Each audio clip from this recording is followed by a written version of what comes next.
deal for Alexander Isak over the line, not getting a deal for Mark Gay over the line, and Harvey Elliott leaving the club. Yeah. So a lot of things happened on the last day, which is not always the situation, because last season we hardly did anything during the whole window. But the thing that pleases me most is, of course, is us getting the deal from Alex over the line. Richard, ownership, everyone involved worked so hard to get that deal done, and it's very good for the club, for our fans, for the players, for me, that all the work they've put in resulted in Alex signing for us. How close were you to getting the deal for Mark Gay over the line, and therefore what chance is there that you will go back in for him? What chance do you feel there is that he will become a Liverpool player in the next 12 months? I think it would be a bit ridiculous if I'm going to deny that we were close to signing him. That is so out in the open that would be ridiculous. These things happen in football. It happened to our players maybe in the past as well, that they thought they were so close on signing somewhere else, and then in the last moment things changed. And this can happen, and for me, we would have liked to sign him, of course, because we were in for him, and he was, like I've said many times, if we can feel we can strengthen the team with a chance in the market, we never hesitate to do so, and that's what we try to do. But we played 1 or 2 days before we played Arsenal, where Ibu and Virgil played an outstanding game, and Joe came in 20 minutes before the end, Joe Gomez, and did outstanding as well. With us signing Giovanni Leoni, who had his first international call-up, and Ryan and Watto that can play there. So it's not like all of a sudden we don't have options in that position anymore. It's a pity, but not only for us, but also for the player, I think. But he's in a good place, playing at Palace, where he won the Charity Shield and the FA Cup with a very good manager as well. So let's see what the future brings for him and for us. Just to push it out, would you be thinking January or next summer? If I'm thinking anything, you know that what I think. I don't tell you, but the thing I think most about is Burnley at the moment, I can assure you. With that in mind, how ready is Alexander Isak to play for you and make his debut against Burnley? Because obviously he got his first minutes playing for Sweden against Kosovo. But I also got to ask you as well what you make of the criticism he's received over the way things ended at Newcastle, and what kind of impact that has had on him, if anything at all.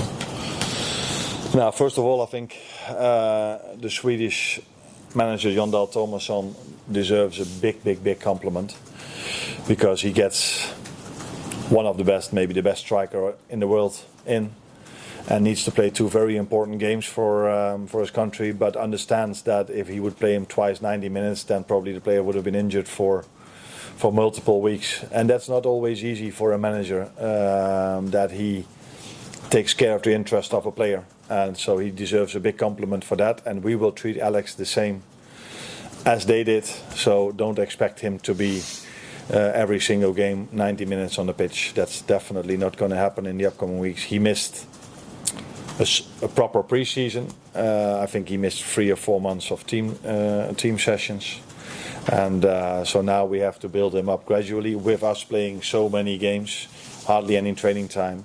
So that's going to be a challenge, but we've signed him not only for the upcoming 2 weeks, we've signed him for I think for 6 years. So yeah, this is what we have to keep in mind, and what the fans have to keep in mind if they see that I take him off at a certain moment, or I only bring him in for a small amount of minutes. That's all for the long-term fitness of the player. And the criticism you receive?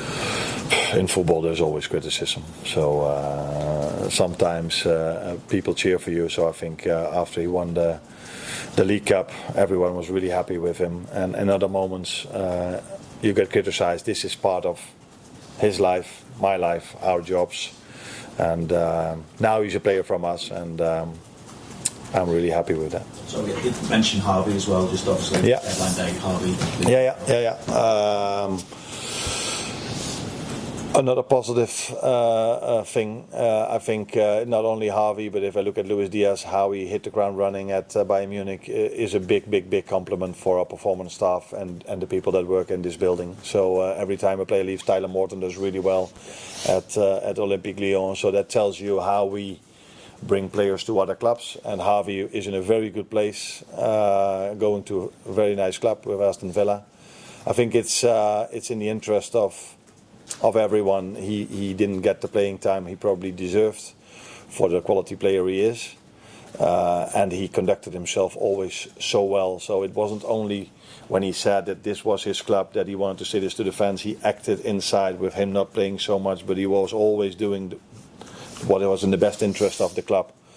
So he deserves a big compliment for that. I know everybody always talks about Mo and Virgil and the others if we win the league, but players like him were definitely also the reason why we could win it, because he always was positive, and if he had to play 5 or 10 minutes, he helped the team. And in every session he did, and that is partly the success of a team, that the ones that don't play that much have the right mindset. And I think he's completely ready now to show the quality he has at Aston Villa. Arne, when you look at what Isak brings to the club, aligned with Mo and Ekitike and Wirtz and Gakpo, do you feel now you've got a core and variety in your squad to change games should you need to? Yes, I do feel, but if the question is that the first time since you're a Liverpool manager, then the answer is no, because last season I could change games around with Diogo, with Darwin, with Lucio, with those 3 players that are not one for the reasons we all know, the other 2 that were sold. So yeah, that is what a club like Liverpool, what Jurgen probably could do in the past as well. This is normal at our club, that we have multiple options and that we can change the game if necessary. Looking ahead to this weekend, granted, players only just coming back from international duty, do you have a relatively clean bill of health? How are you shaping up this weekend? If the players are fit, that's I think they are. Yeah. It's we trained today for the first time with them. With most of them, the non-internationals did train with the under-21s this week already. Curtis Jones, of course, I don't know if you knew, but he got injured in the last game, so he will not be available for the game against Burnley. But I think the rest of them all came back without a problem, and that is almost that's not always the situation, especially not in the beginning of the season where everybody comes from a different background, going to the national team where they then all of a sudden have to play 2 games in 4 or 5 days, which is always the biggest risk in November and October, and in March they are much more used to that program. So we are happy that they are fit, and again a compliment not only for the Swedish manager but also for the others, because a few others like Ryan Gravenberg didn't only started 1 game and not both of them. And in terms of Burnley, obviously they got promoted last season. Scott Parker's developed a team with a reputation for being defensively solid. What do you expect this weekend? How will we need to approach it? Defensively solid, but I don't give them enough credits if I only talk about that, because first goal they scored against Sunderland was a great team goal. Good team, but yeah, like all the others, we know. My experience from last season is when the teams that were relegated now, so I replaced them for the ones that promoted. We had problems at Ipswich, we had problems at Leicester, and we had problems at Southampton, and problems with we only won it in the end phase of the game, so yeah, there's we know that every game is difficult, and I only have to look back at last season to understand that. Best of luck. Thank you. Arne, we're obviously very familiar with what Alexander Isak can do on the pitch, but from your interactions with him, what do you make of his characteristics as a person? At Newcastle, he seemed very all business and able to kind of separate the emotion in a really kind of focused way. Do you think that's maybe even helped him across the summer, and is that anything that you see? Yeah, maybe people don't believe me if I give you this answer, but I haven't spoken to him that much. So I spoke to him after he signed by phone because he had to go to the national team. And the way I 99 out of 100 times treat my players during international breaks is I leave them for the manager that they are working with over there. So I text him maybe now once or twice because he's new to us, wanted to know how he did. But I do have to get to know him as a person much better in the upcoming days and weeks. But although we find it very important how someone is to because we have such a great culture here at this club, we mainly sign a player also for his qualities, and therefore I don't need to call him. We faced him a few times. I faced him a few times, and I know what a quality player he is. And with how the deals worked out, getting done for Isak on deadline day, but not for Gahey, do you see any changes in modern football now where for players to truly get what they want, they might have to take things upon themselves, or do you think they were just individual circumstances? The last one, I think. I don't think you can compare any situation with another. A different ownership, different situation. I think you cannot compare these. I'm really happy that Alex signed for us, because I did feel all the way that we needed an attacking player extra, and so happy that we could bring in the one we wanted from the start. Your first defeat last season came straight after the first international break against Nottingham Forest. I just wonder if there was anything from the circumstances last season that have helped you prepare for the first game after the international break this time round? Now, if there's anything I've learned from that, then we implemented that already last season, and I think it was the only time that we lost a game after the international break. But it's always difficult. You never know what is exactly the reason. At that moment of time, I was maybe a bit focused on us, the first one after the international break. But looking at the season Forest had after that, I think it has much more to do with their quality than it had to do with the first game after the international break. And I just wondered how Chiesa has reacted to not being selected in the Champions League squad. Of course, that is one of the most difficult things you have to do as a manager. For a player not to play is not always easy to tell him, but not to be in the squad is always more difficult.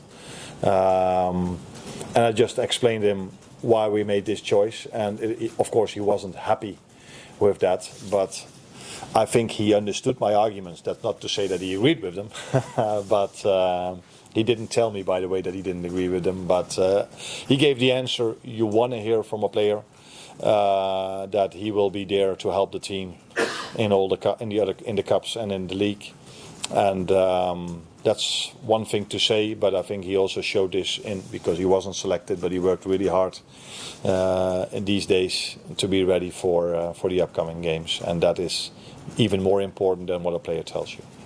Thank you. Well, last question, please. Hi, Arne. You scored more goals than any other team in the league this season without creating a massive amount of high-value chances. If you look at the expected goals average, I think it's just over one a game. Against a team like Burnley, who appear to be really happy to concede possession, how do you make sure that your time on the ball is as efficient as it can be?